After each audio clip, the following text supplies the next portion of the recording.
इंसान की जिसने ऐसे भारत में जन्म लिया जहां समाज के उच्च वर्ग के लोग गरीब और दलित वर्ग पर भीषण अत्याचार और शोषण कर रहे थे।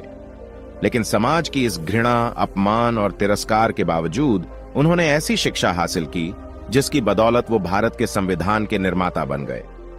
दोस्तों, मैं बात कर रहा हूं डॉक्टर भीमराव अंबेडकर जी की, जिनका जन्म 14 अप्रैल 1891 को मध्य प्रदेश के मऊ गांव में पिता रामजी मालोजी सकपाल और मां भीमाबाई के यहां हुआ। भीमराव अपने माता पिता की 14वीं और आखिरी संतान थे। उनके पिता रामजी ब्रिटिश सेना में सूबेदार के पद पर थे। परिवार महार जाति से था, जिसे लोग बेहद ही निचले तबके का मानते थे। उनका परिवार मराठी था, जो महाराष्ट्र के रत्नागिरी जिले में अंबावाड़ी गांव से था। सेना में काम करते हुए डॉक्टर अंबेडकर के पिता सूबेदार बन गए और वो हमेशा से अपने बच्चों की शिक्षा पर जोर देते थे। कुछ दिन बाद उनके पिता सेना से रिटायर हो गए और वो परिवार को लेकर सतारा चले गए, जहां कुछ दिन बाद अंबेडकर की माता भीमाबाई का बीमारी के चलते देहांत हो गया। अब अंबेडकर समेत 14 भाई बहनों की देखभाल उनकी चाची ने कठिन परिस्थिति में रहते हुए किया। छुआछूत, घृणा और अपनी हीन मानसिकता की वजह से डॉक्टर्स भी अछूतों को बिना छुए ही उनका इलाज करते थे, जिसके कारण अंबेडकर के 14 भाई बहनों में से केवल 3 भाई और 2 बहनें ही बच पाईं। बाकी सभी 8 भाई बहन शोषण के कारण मारे गए। आस पड़ोस में सभी हिंदुओं के बच्चे स्कूल जाते थे, जिन्हें देखकर भीमराव का भी मन करता था स्कूल जाने को। उन्होंने अपने पिता से जिद की कि उन्हें भी स्कूल जाना है, लेकिन अछूत होने के कारण यहां स्कूल में दाखिला मिल पाना आसान नहीं था। मजबूर होकर उनके पिता एक ब्रिटिश सैनिक अधिकारी के पास गए और उनसे विनती की कि उन्होंने जीवन भर सरकार की सेवा की है और बदले में उनके बच्चों को स्कूल में एडमिशन भी ना मिल पाना एक बहुत बड़ा अन्याय होगा। इसके बाद उस अधिकारी ने उनके बच्चों को एक स्कूल में एडमिशन दिलवा दिया। लेकिन यहां अंबेडकर जी को छुआछूत के ऐसे कड़वे अनुभव हुए जो वो जीवन भर नहीं भुला पाए। अंबेडकर जी स्कूल तो जाते थे, लेकिन दलित बच्चों को क्लास के बाहर बैठाया जाता था और टीचर्स उन पर कोई ध्यान नहीं देते थे। यहां तक कि अंबेडकर जीते थे क्योंकि मटके को छूने और ग्लास से पानी पीने की इजाजत तक उनको नहीं थी। और जिस दिन चपरासी नहीं आ पाता, उस दिन अंबेडकर जी को प्यासा ही पूरा दिन गुजारना पड़ता था। भीम स्कूल जाते समय पास के कुएं से पानी खींचकर पी लेते थे। कुछ ब्राह्मणों ने उन्हें ऐसा करते हुए देख लिया। फिर क्या था, एक दिन भीम को उसी कुएं पर पकड़ लिया गया और जूते चप्पलों से जमकर उनकी पिटाई की गई और इस शर्त पर छोड़ा गया कि वो फिर कभी उस कुएं का पानी नहीं पिएगा। और एक बार वो बाल कटवाने के लिए नाई के पास गए तो नाई को पता था कि वो महार जाति का है। वो उससे नफरत भरी आवाज में बोला, अरे अछूत, मैं तेरे बाल कैसे काट सकता हूं? भाग जा यहां से और फिर कभी मत आना। इन घटनाओं से भीम के स्वाभिमान को बहुत गहरी ठेस पहुंची। उनकी आंखें आंसुओं से भर गईं।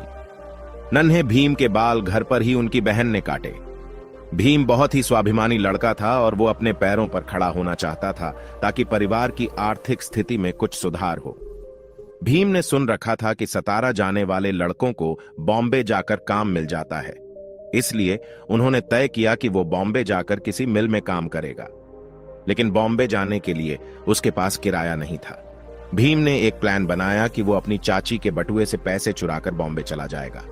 भीम ने लगातार 3 रातों तक बटुए को चुराने की कोशिश की, जो उनकी चाची के कमर से बंधा हुआ था, लेकिन कोई सफलता उन्हें नहीं मिली। कहीं जाकर चौथी रात को वो बटुए को चुरा पाए, लेकिन उन्हें बड़ी निराशा हाथ लगी, क्योंकि उसमें केवल सिर्फ आधा आना ही था, जिससे वो बॉम्बे नहीं जा सकते थे। 4 रातों के इस एक्सपीरियंस ने भीम को अंदर तक हिलाकर रख दिया। इसके बाद उन्होंने एक नई योजना बनाई, जिसने उनके पूरे जीवन को बदल कर रख दिया।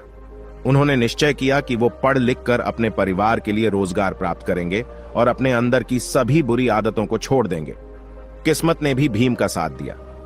उनकी सुविधा और पिता रिटायर होने के बाद नौकरी की तलाश में बॉम्बे जाकर बस गए और यही के मराठा स्कूल में उन्होंने भीम का एडमिशन करा दिया। यहां पर उन्होंने हॉर्वर्ड की इंग्लिश रीडर और बहुत सी अन्य किताबों अपने पिता की देखरेख में रहते हुए अध्ययन किया। अपनी पढ़ाई के अलावा वो बहुत सी और ग्रंथ और बुक्स पढ़ने लगे। उनकी इस आदत से उन्हें बुक्स कलेक्ट करके पढ़ने का शौक लग गया। उनके यह शौक काफी महंगा पड़ रहा था, लेकिन वह चाहते थे कि भीम पढ़ लिख कर बड़ा आदमी बने।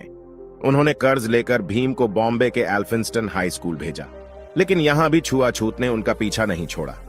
एक बार टीचर ने भीम से बोर्ड पर एक मैथ्स का सवाल हल करने को कहा। जैसे ही भीम बोर्ड की तरफ बढ़ा, अगड़ी जाति के हिंदू बच्चे चिल्ला उठे, सर भीम अछूत है, उसे रुकिए। दरअसल बोर्ड के पास उन स्टूडेंट्स के लंच बॉक्स रखे हुए थे जो भीम की परछाई पड़ने से अपवित्र हो सकते थे। इस डर से सभी बच्चों ने अपने डब्बे वहां से फौरन उठा लिए। इन डब्बों की खट्टर खट्टर आवाज भीम के कानों से उसके दिल में उतर गई, जिसने उसे पूरी तरह से तोड़ दिया। हालांकि उन्होंने उस प्रश्न को सेकंड्स में हल कर दिया जो कोई नहीं कर पाया था, जिसे देखकर टीचर समेत सभी स्टूडेंट्स भौंचक्के रह गए थे।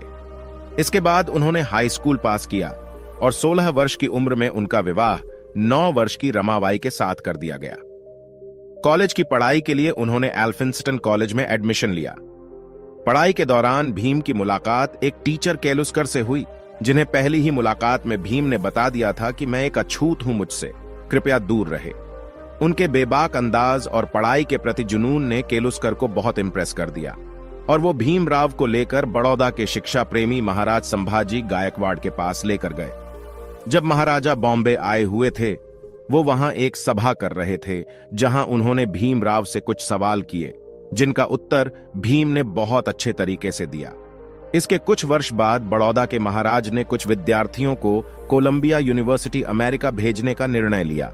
भीमराव महाराज से मिले और भीम की अंग्रेजी बोलने से वो उनसे बहुत प्रभावित हुए। उन्होंने भीमराव समेत 4 लड़कों को छात्रवृत्ति देकर अमेरिका पढ़ने भेजा। 4 साल बाद वो भारत वापस आए और बड़ौदा के महाराज के यहाँ मिलिट्री सेक्रेटरी के रूप में काम करना शुरू किया। लेकिन सैन्य अधिकारियों को महार जाति के एक लड़के को सेना के उच्चाधिकारी के रूप में बैठा देना पसंद नहीं आया। कुछ दिन बाद उन्होंने वहां से नौकरी छोड़ दी और वो लंदन चले गए, जहां अथक परिश्रम और मेहनत से उन्होंने वहां पर MSc, DSc तथा बैरिस्टर की डिग्री प्राप्त की। 1923 में वो भारत वापस लौट आए और वकालत शुरू कर दी। वकालत करते हुए उन्होंने देखा कि दलितों का कितनी बुरी तरह से शोषण किया जा रहा है। तब से उन्होंने अपना जीवन छुआछूत को खत्म करने के लिए समर्पित कर दिया। उन्होंने मुसलमानों और सिखों के अलग से मतदान को देखते हुए दलितों के लिए भी अलग से मतदान की मांग उठाई, जिसके कारण गांधी जी आमरण अनशन पर उतर आए। गांधी जी के कारण उन्होंने अपनी ये मांगे पीछे ले ली। Doctor Bhimrao Ambedkar philosopher, writer और एक महान लीडर हैं, जिन्होंने न केवल समाज में सदियों से दबाए गए दलित और अछूत लोगों के लिए लड़ाई लड़ी, बल्कि इतनी भिन्नता हो से भरे भारत को एक संविधान में बांधने का काम भी किया। जब आजादी के वक्त भारतीय नेता आजादी और नए संविधान स्वयं बनाने की बात कर रहे थे, तब ब्रिटेन के प्रधानमंत्री विंस्टन चर्चिल ने कहा था, बनाने दो भारतीयों को अपना संविधान। भारत में इतनी डाइवर्सिटी ज़िया है कि इसके लिए एक कानून बनाना इम्पॉसिबल है। भारत जल्दी ही बिखर जाएगा और टूट जाएगा। लेकिन इतिहास गवाह है, अंबेडकर जी ने इतने कम समय में भारत को दुनिया का सबसे बड़ा लिखित संविधान बनाकर दे दिया। इसके बाद 1950 में अंबेडकर जी बौद्ध धर्म के सम्मेलन में श्रीलंका गए। भारत लौटने के बाद उन्होंने नागपुर में 14 अक्टूबर 1956 को अपने लाखों अनुयायियों के साथ हिंदू धर्म त्याग कर बौद्ध धर्म की दीक्षा प्राप्त कर ली। मतलब ये बाबा साहब ने बौद्ध धर्म अपना लिया। अंबेडकर जी ने हिंदुओं में प्रचलित जाति प्रथा की घोर निंदा की। इसके लगभग 2 महीने बाद 6 दिसंबर 1956 को बीमारियों की वजह से उन्होंने अपनी अंतिम सांसें ली। उनका अंतिम संस्कार बौद्ध धर्म के रीति अनुसार हुआ। दोस्तों, अंबेडकर जी की मौत के कई वर्षों तक कांग्रेस की सरकार रही, जिसके नेताओं ने जीते जी खुद ही को भारत रत्न तो घोषित कर दिया, लेकिन भारत मां के असली रत्न यानी डॉक्टर अंबेडकर जी को 1991 में VP सिंह की सरकार आने पर ही भारत रत्न मिल पाया। डॉक्टर अंबेडकर का कहना है, जीवन लंबा होने की बजाय महान होना चाहिए। मैं ऐसे धर्म को मानता हूं जो स्वतंत्रता, समानता और भाईचारा सिखाए। दोस्तों, ये वीडियो अंबेडकर जी को समाज और भारत के लिए किए गए कार्यों के लिए समर्पित है। कुछ मिनट में उनका पूरा जीवन बता पाना पॉसिबल तो नहीं है, लेकिन फिर भी मैंने ये कोशिश की है। दोस्तों, आज की वीडियो में बस इतना ही। इस चैनल पर सिर्फ बाबा साहेब के जीवन से जुड़ी छोटी बड़ी सभी जानकारी लेकर आते रहते हैं। यदि आप बाबा साहब को पसंद करते हो और इनके बारे में और अधिक जानना चाहते हैं, तो हमारे अंबेडकर साहेब जी YouTube चैनल को सब्सक्राइब कर लें। वीडियो को पूरा देखने के लिए धन्यवाद।